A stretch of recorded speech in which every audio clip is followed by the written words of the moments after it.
O tema de hoje é um tema que surgiu, né, na página, no Centro de Si, e que eu achei que era um bom momento, com o desenvolvimento geral que as pessoas têm feito com os conteúdos da página, a gente abordar, que é desenvolvimento pessoal além da procrastinação. Além da procrastinação, estratégias para agir e alcançar seus objetivos. Tá? Então, para quem não me conhece, meu nome é Carmen Carvalho, eu sou consteladora familiar e aqui eu busco fazer com que você encontre e viva o seu propósito de vida. E faz parte desse cabedal de conhecimentos, vivências, informações, esse tema que nós vamos abordar hoje, né? E uma sugestão que eu vou dar para vocês é que não foquem tanto aqui na cabeça. Procurem despertar sentimentos. E esse tema de hoje, como vários temas que a gente aborda, são temas que muitas pessoas já fizeram muita coisa, né, em torno desse tema. E, no caso aqui, a procrastinação hoje. Mas, muitas vezes voltam a esses temas e só revisitando, mas não uma grande transformação. Então, a grande transformação ela está em vocês sentirem e saírem daqui hoje com um patamar diferente daquele que vocês entraram. E, para isso, não passa pelo intelecto. Passa por um acionamento de chaves que vai mexer com o coração de vocês. Isso é uma coisa que, muitas vezes, não vem até depois do evento, imediatamente. Mas isso vai chegar até vocês. Quanto mais vocês estiverem relaxados agora, tranquilos, a mente, numa outra vibração de onda, esses conteúdos vão ficar em vocês. E vocês vão ter visões, percepções, downloads, que eu digo, ao longo do tempo. Muitas vezes, vocês podem, sim, ter sonhos, né? Vocês podem, sim, inclusive, receberem respostas às perguntas de vocês através de outras pessoas. Então, hoje, então, segunda coisa agora, além de vocês relaxarem um pouco a mente e não ficarem tão presos a uma coisa ou outra, vocês começarem a fortalecer dentro de vocês as perguntas. Quais são as perguntas? Porque eu vou falar muito de sentimentos. Então, vocês vão tentar perceber o que isso tudo, desses sentimentos, mobilizam em vocês. O que esses sentimentos trazem para vocês? Né? Então, a gente vai trilhar dessa maneira. Eu vou pedir para vocês, então, todo mundo sentar tranquilo. No primeiro momento, para nós começarmos a vivenciar esse tema, o mais importante é nós nos darmos conta do que ele significa. Porque esse tema, ele é relevado, a gente deixa ele para lá, muitas vezes, ao longo da vida, e, por não ser levado a sério, nós deixamos de desfrutar de uma série de coisas que eu vou trazer para vocês hoje como reflexão, de uma forma reflexiva, e, no meu ponto de vista, de uma forma desnecessária. Então, há sim maneiras da gente olhar para ele com prazer, sem doer, e chegar a conclusões diferentes daquelas que a gente teve até hoje, tá? Então, olhando agora para a relevância do tema, eu gostaria que vocês abrissem o coração para essa riqueza que é esse tema, né? Então, nós vamos olhar também para as repercussões negativas que esse tema traz para nós, para a nossa vida, mas eu vou trazer também umas visões através das quais a procrastinação também pode ser usada a nosso favor. E eu vou explicar direitinho como. Nós vamos usar aqui somente 2 tipos de visão. Então, nós vamos falar sobre o que a neurociência faz e fazer uma conexão com o que o Bert Hellinger faz, o que ele traz como experiência, como trabalho dele, né? São coisas... uma coisa vai ajudar a entender a outra. E as 2 coisas vão fazer com que a gente transite nesses 2 temas de uma outra maneira, com informações novas, provavelmente, para vocês também, né? Então, importante, né? A gente vê as causas, né, de tudo isso que acontece com a gente e as armadilhas em que a gente acaba sendo envolvido, sem perceber, né? E aí, a gente vai pensar a partir dessas informações, em técnicas, em algumas coisas que poderiam ser utilizadas para que a gente consiga resolver essas questões da maneira mais tranquila e mais objetiva possível, né? Então, por que a neurociência fala que a gente tem que olhar para esse tema com carinho? Porque eles explicam, e a gente vai ver por quê, que a procrastinação, ela não torna a nossa vida melhor. Ela não torna. Então, qualquer coisa que nós estejamos adiando, a nossa vida não está ficando melhor. Assumindo a postura da procrastinação, né? Então, outra questão importante é que, com esse tema, aqui hoje, nós vamos fugir de justificativas, dizendo que foi o meu padrão familiar que está me levando a isso, né? Ou o problema sou eu, porque eu sempre fui assim desde criança, ou minha família como um todo, ou o meu trabalho, ou então no meu trabalho, outra fala seria, no meu trabalho, tudo me leva para baixo, eu não tenho interesse pelo meu trabalho, e a gente começa a usar uma série de justificativas para manter a procrastinação. Então, começamos, né, já segundo esse ponto de vista, que toda teoria explicativa, ela visa manter aquilo que é vigente em nós. Então, a primeira pergunta é, será que eu quero realmente manter a procrastinação na minha vida ou não? Né? Então, é uma pergunta que só nós podemos responder. Espero que até o final vocês tenham mais motivos ainda para não manter a procrastinação, né? Então, como criar hábitos, por exemplo, para não procrastinar, né? É uma coisa. Ou qual seria uma mentalidade voltada para ação e não para procrastinação, né?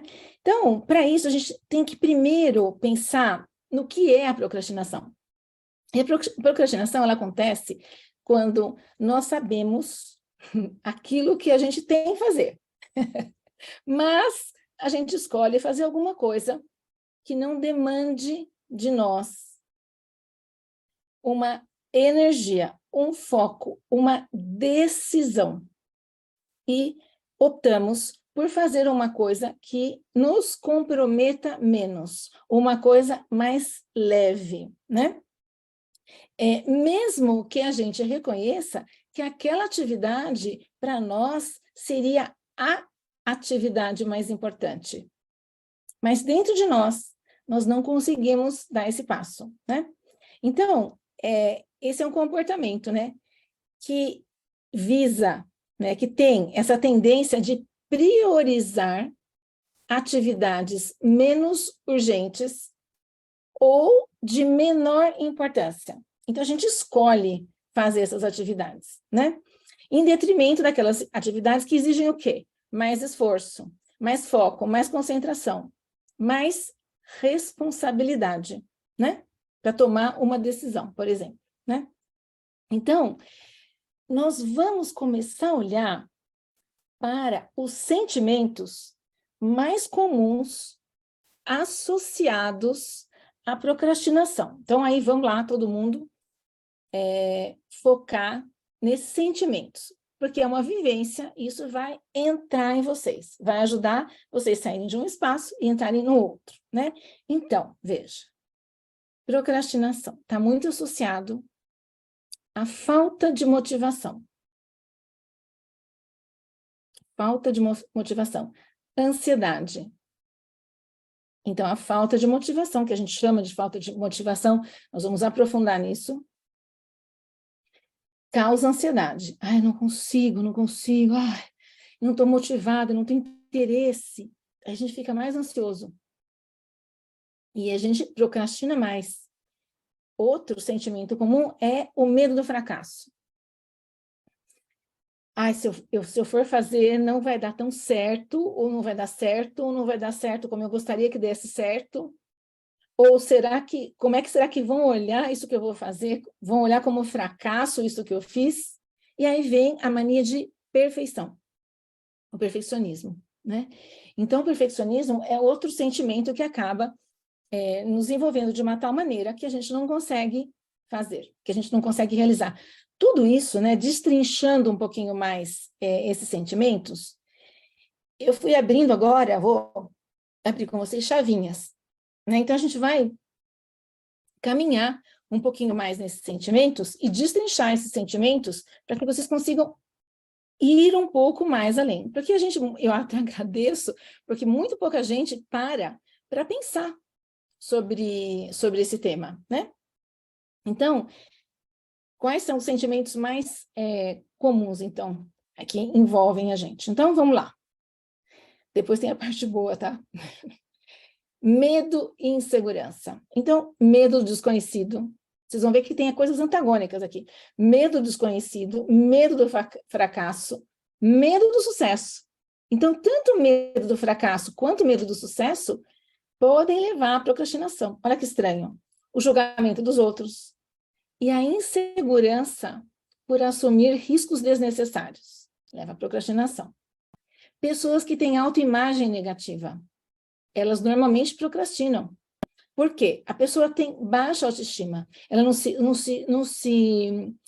se julga boa o suficiente para fazer, para realizar, muitas vezes, como eu disse acima, com relação ao sucesso. Então, baixa autoestima, uma visão negativa de si mesma, sentimentos de inadequação, autocrítica excessiva, talvez até, né, ligada a padrões familiares, e autorrejeição.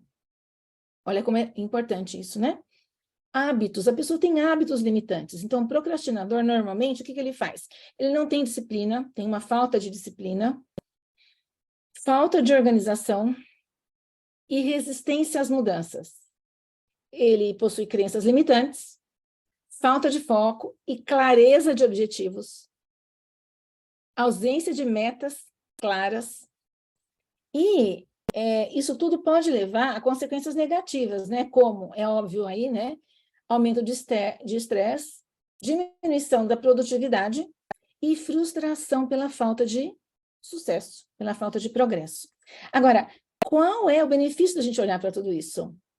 Né? O que nos leva, né? O que vai acontecer? Então, o que mais chama atenção é o ritmo, o estilo de vida que nós acabamos incorporando. Então, a procrastinação, ela vai dar para nós um jeitão.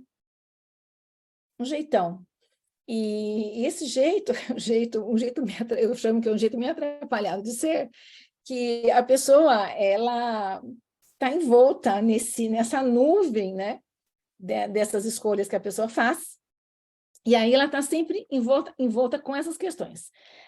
Sempre atrasada com prazos, sempre perde prazo, né? Ela tem um sentimento de culpa muito grande, e a pessoa, geralmente, que sofre da procrastinação, ela se autocondena.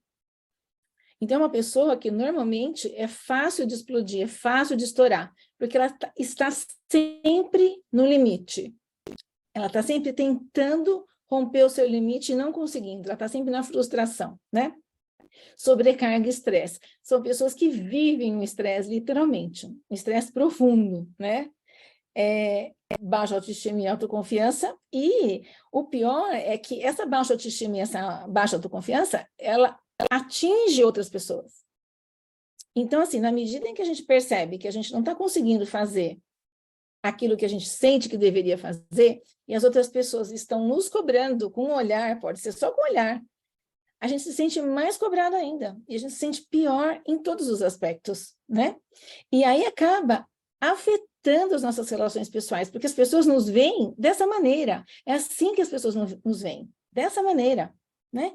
Então, a gente percebe que as pessoas na procrastinação vivem o quê? A estagnação, a falta de progresso, e elas veem todo mundo andando, e elas não. Todo mundo caminhando, todo mundo realizando, e elas não, né? Então, falando das origens de tudo isso, né?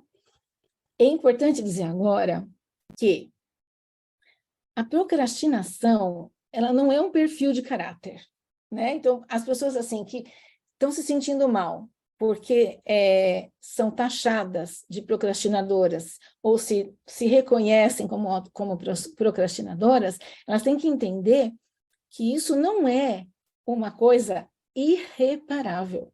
Essa é uma condição, e nós vamos ver agora o que essa condição representa. Então, é uma condição tratável, mutável, desde que haja uma consciência de tudo isso que a gente está falando, tá? Então, não é um padrão fixo daquela pessoa.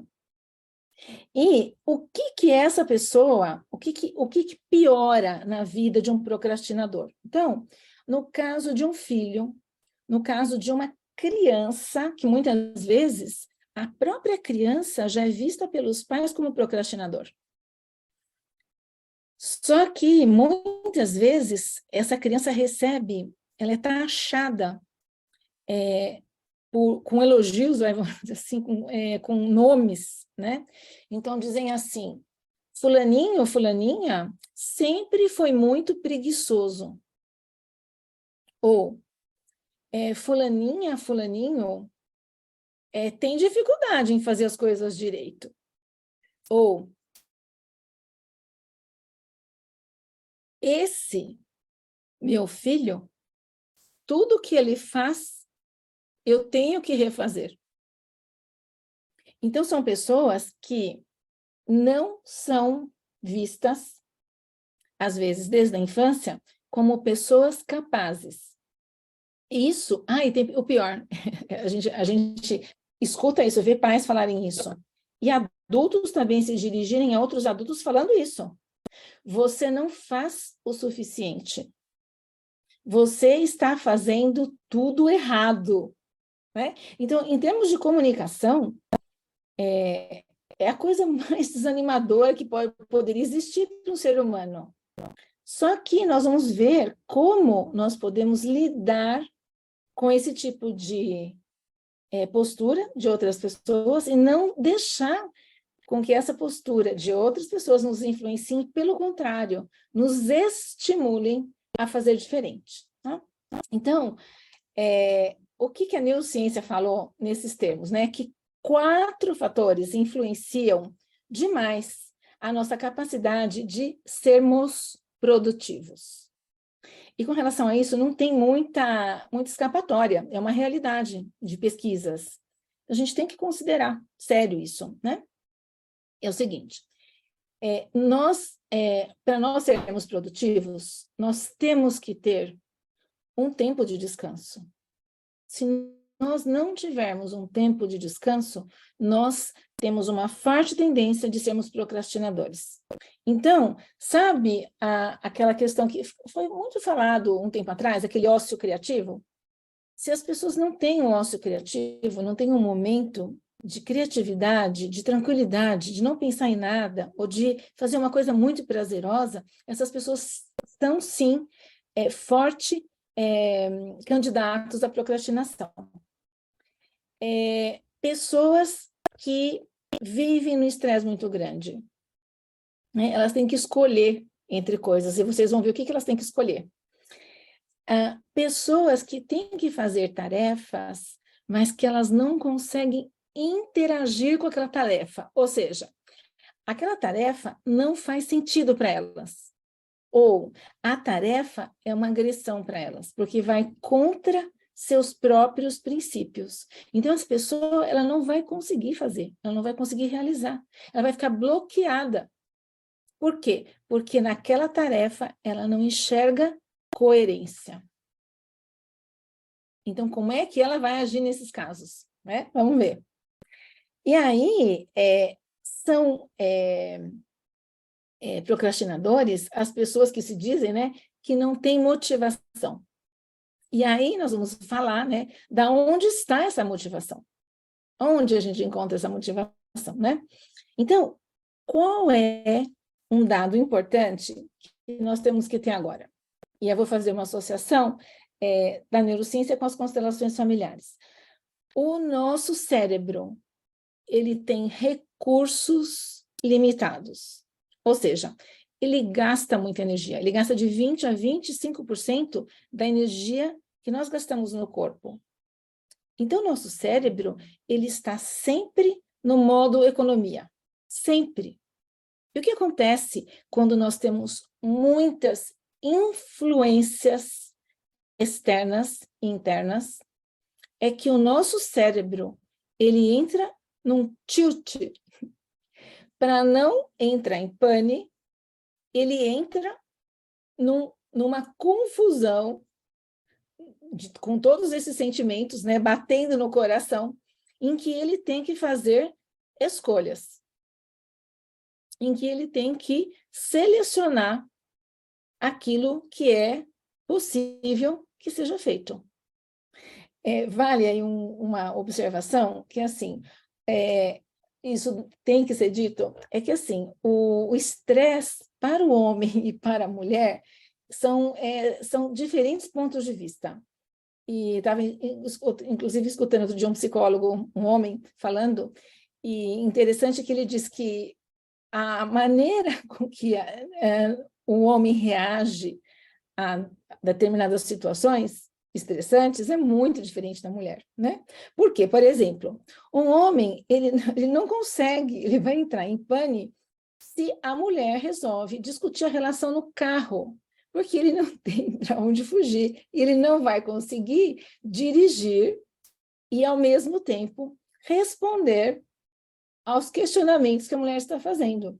Então, o estresse e o nosso cérebro, sim, funciona diferente, tanto dos homens quanto das mulheres. Então, essa forma de pensar e de agir, de reagir, tem que ser considerada, né? Então, veja a abrangência disso que eu falei. Quando nós temos muitas informações externas e internas, nós ficamos perdidos. E a opção, muitas vezes, é não fazer nada. Por quê? Muitas informações. E aí, vamos conversar sobre que informações são essas, né?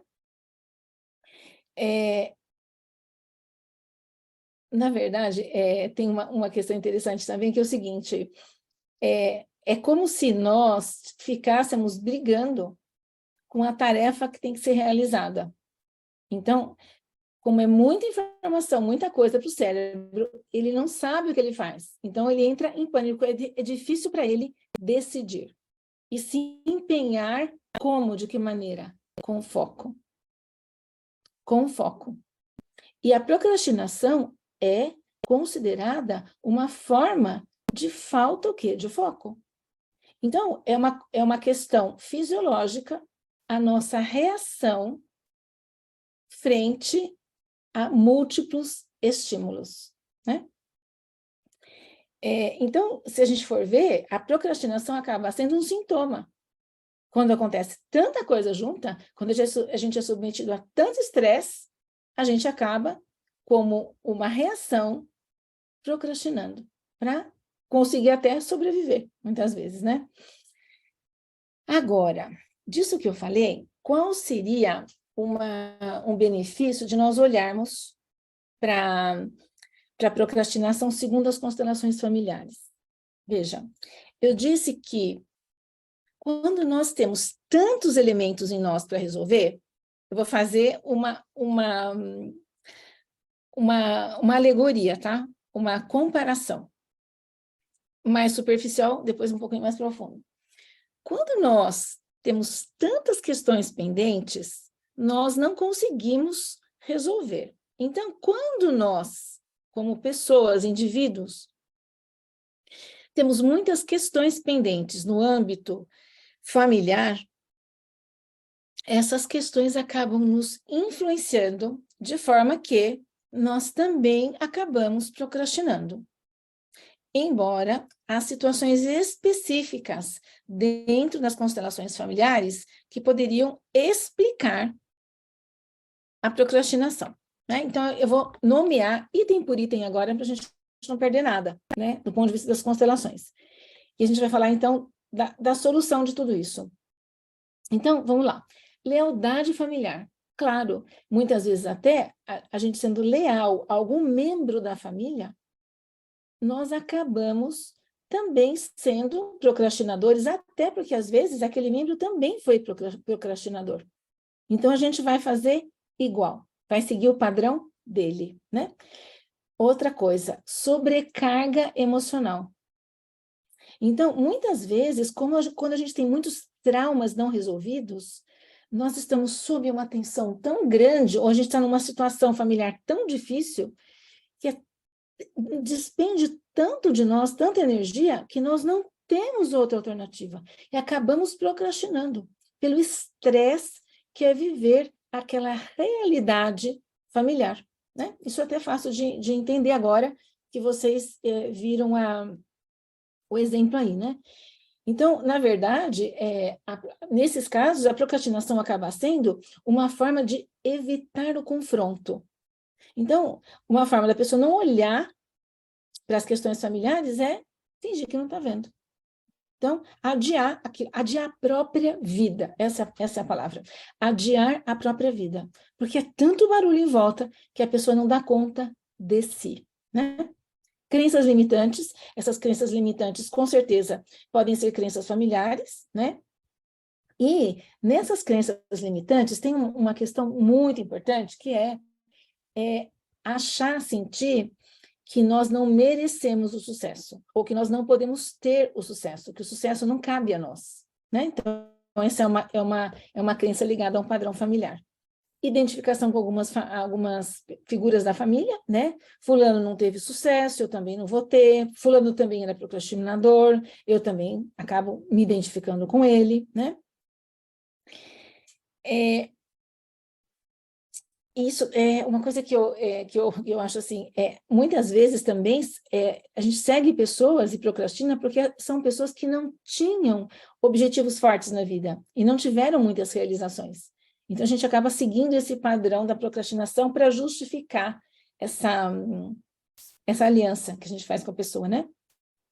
E também, olha que interessante, o desequilíbrio entre o dar e receber provoca o que na nossa vida? Estresse.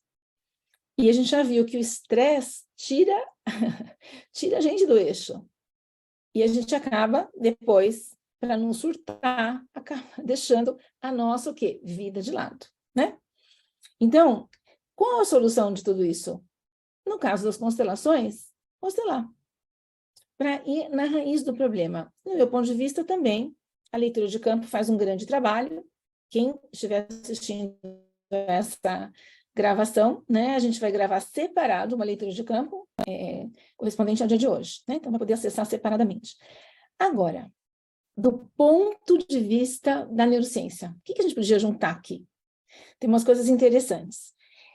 A neurociência diz assim, literalmente, que a nossa atenção pera um pouquinho, do ponto de vista assim, a atenção é a nossa capacidade de filtrar estímulos. Então, é óbvio, né? Então, por exemplo, uma criança com TDAH, um adulto ou uma criança autista, ele tem tanto estímulo que ele não consegue filtrar.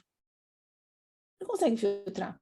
Então, e filtrar estímulos, quando a gente tem muita informação, gasta energia, como a gente viu.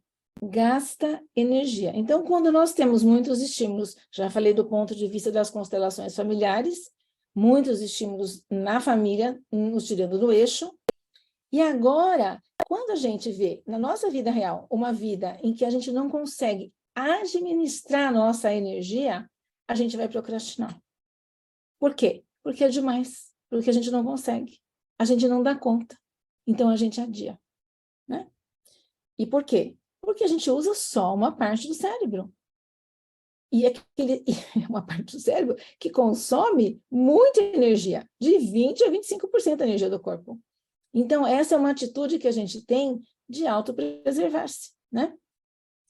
Agora, há várias dicas, se vocês forem lá na internet, do que fazer, do que não fazer, em termos de dinâmica, de comportamento, administração do tempo, que nós podemos fazer em função dessa economia de energia que a gente precisa, né? Mas eu queria falar com vocês uma coisa que eu vivi, né, e vejo com os clientes assim. Além de tudo isso que eu falei para vocês, nessa visão que nós acabamos tendo de nós mesmos, essa baixa autoestima, essa baixa expectativa que a gente tem a respeito de nós mesmos, o que é muito significativo. Então, para economizar energia e para não procrastinar, a gente tem que começar a dizer mais sim e não. Nós temos que começar a estabelecer barreiras e dizer, até aqui, mais do que aqui, não. Isso eu não quero, isso eu não aceito, isso não faz parte. Então, quando a gente está caminhando para o equilíbrio, né, e a gente percebe tudo isso, só de dizer, não, isso não é coerente, isso vai me deixar estressado, estressada, vai me deixar no esforço. E tudo que nos deixa demais no esforço e que não é coerente, acaba fazendo com que a gente caminhe nesse sentido de procrastinar, né? Então, quando a pessoa já está caminhando para o equilíbrio, ela consegue sim colocar os seus limites e aí encontrar os gatilhos certos para poder fazer as escolhas. Só que eu tenho para dizer para vocês uma coisa muito interessante, a gente vai fazer umas associações muito doidas agora. É o seguinte, várias pessoas que foram muito famosas ao longo de suas vidas foram grandes procrastinadores. Então, são pessoas que tiveram sucesso. E as pessoas que estão escutando, se interessando por isso, ou porque são procrastinadores, ou porque tem alguém na família, como eu disse já algumas vezes, são pessoas que sofrem, pelo menos momentaneamente, de baixa autoestima, porque não se sentem capazes, porque escutaram que não estão fazendo bem, que não fazem bem, que não estão conseguindo. E são pessoas que se sentem muito mal. Então, mesmo sendo procrastinadores, por exemplo, o Bill Clinton, o Leonardo da Vinci, eles conseguiram muitas coisas, mesmo sendo procrastinadores. Então, eu acho que é hora aqui agora de nós, cá entre nós, falarmos que sim, a gente pode muita coisa, apesar de sermos procrastinadores. Como esses homens, Kafka foi, né, um procrastinador. Victor Hugo foi procrastinador. Isso assim, com muitas histórias de cada um deles para contar. Eu queria só contar uma história, né, do Lloyd Wright, que é um arquiteto americano. Ele acabou fazendo o projeto, né, de uma casa que é uma das casas mais famosas do mundo, inclusive, chamada Falling Water. E essa Falling Water é uma casa linda no meio das montanhas, não sei se é em Utah, linda, linda. E assim, o projeto dessa casa, ele estava muito atrasado e não entregava o projeto, ele não conseguia entregar o projeto. Até que ele recebeu o ultimato e do dia para a noite ele desenhou o esboço dessa casa, e foi uma casa que foi reconhecida internacionalmente já há bastante tempo, né? Então, um dos maiores segredos da inovação e da criatividade qual que é o tipo de atitude, né, que a gente tem que ter? Então, falando de procrastinação, há livros escritos, inclusive tem um professor de Direito e Finanças que escreveu um livro sobre isso, e a procrastinação, ela pode trazer grandes benefícios para nós. Então, em que momento, de que maneira que a procrastinação ela é boa? Ela é boa quando é uma procrastinação ativa, ou seja, eu não vou fazer isso agora e eu vou escolher o melhor momento para fazer. Por quê? Porque o melhor momento pode não ser aquele, a situação, as condições podem mudar, e sim, fazer depois pode trazer ganhos. Só que, qual seria a procrastinação ruim? A procrastinação ruim é aquela que significa que a pessoa é letárgica. Ela está paralisada. Então, isso sim é a procrastinação ruim. Porque a procrastinação boa, e aí vem a parte mais interessante, a procrastinação boa, ela faz com que a gente consiga fazer aquilo, adiar aquilo que é adiável. E aí, nós conseguindo esse espaço, nós podemos nos valer de oportunidades e também de um espaço criativo, de uma respiração, para que a gente consiga exercer, sim, a nossa criatividade, né? Então, e cada vez mais, a inovação e a criatividade são valorizados. Então, nós estamos no equilíbrio, que sim, a gente até pode procrastinar, desde que a gente não esteja paralisado. E que a gente considere tudo que foi falado até agora, né? A gente consegue, sim.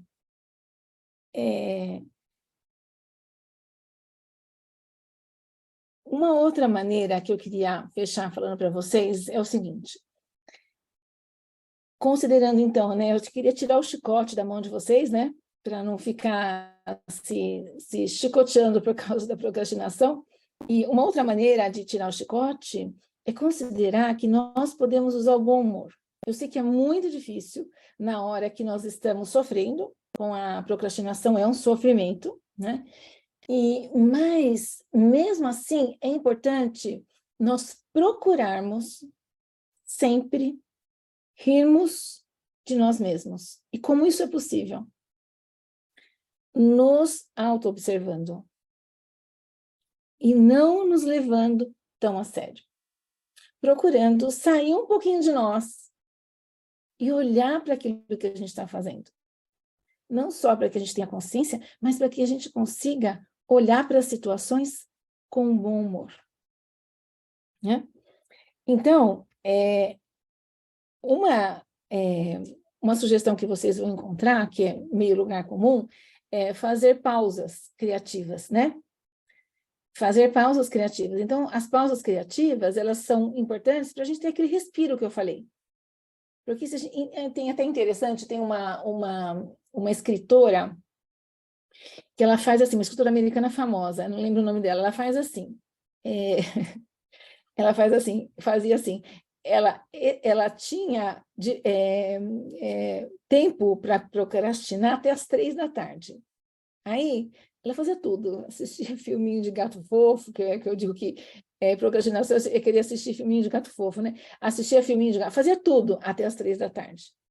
E depois ela trabalhava. Então, ter pausas divertidas e criativas, sempre também procurar envolver outras pessoas.